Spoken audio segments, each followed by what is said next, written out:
सुर भर घर गई लड़का गुहाटी, सास कहे रानी पतोही पुत काटी। जौन हमारे सामने घटना घटल बस यह हमार कविता है। एगो और बहुत वायरल हमार कविता भइल, आपके सुना दी। एक शीर्षक है सासू पतोही के झगड़ा। आप सब सुन लो यूट्यूब पर फेसबुक पर कहीं सुन लो। ये कविता बहुत वायरल भइल। घटना ये तरह घटल, हमारी गांव में दूगो पतोही और को मरकेकी एगो सास ना ससुई पतोहिया में कबो पटेल नहीं।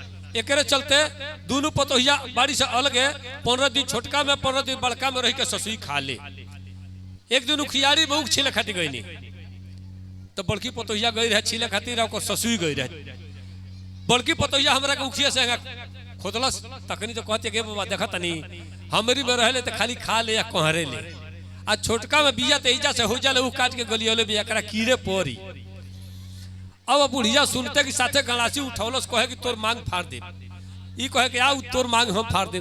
हम रहनी बीचे में, एगो एने बिया एगो ओने बिया। हम कहनी अगर चला दल तबो हम ही गईनी और उ चला दल तबो हम ही गईनी। एक उनके मांग फाटी चाहे नहीं लगे, हमार तो कपार दू आधा हो जाए। हम वो जा गेड़ गणासी कपड़ा छोड़ के घरे भाग गईनी। आयो कविता लिखनी हम। ई कविता सुनने की बात से अगर नैहर ससुरा केहू के केहू दबा दे तो हमार गारंटी काहे कि सासु और पतोही में एगो विसंगति होले। सासु माने जौन पतोही के सास नहीं लेबे दे, आ पतोही माने जौन उनका के पतोही की तरह ओहल करे। सासु के सासु और पतोही के मतलब यह होला। ये दोनों जने एक साथे मेला हाटे कहीं नहीं जा सकेला लोग। अगर सासू के जाग बा तो कहिए कि तू नया अनुचर बाड़ू मत जा, धक्का धुकी में कहीं गिर जाए। हम जाते रहे जैसे प्रसादी ले आए तारा के जैसे दे दे तारा के।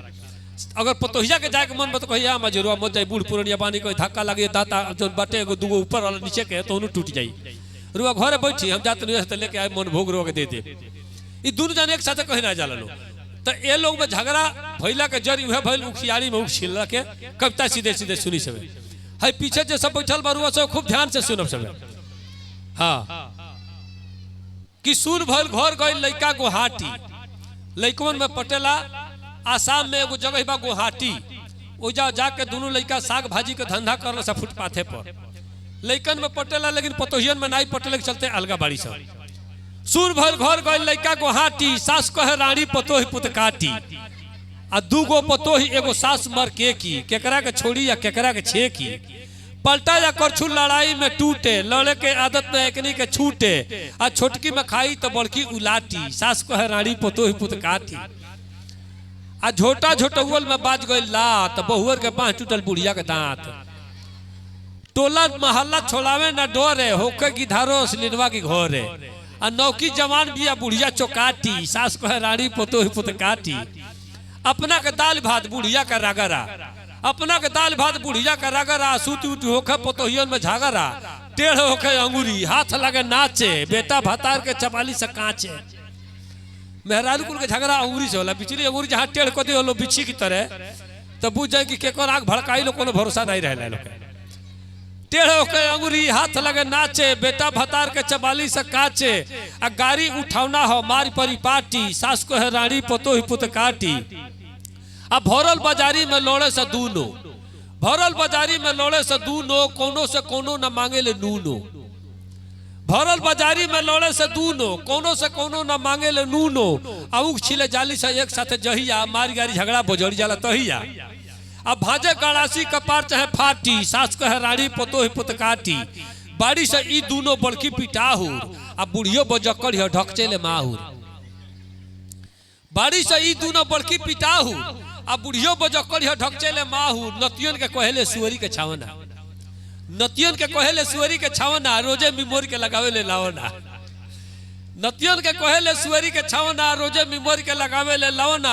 आ गाड़ी में एकरा से केहू ना आटी, सास कहे रानी पतोही पुत काटी। आ हफ्ता में 3 दिन अलगे बनावे, दोनों कुल के छोड़ के।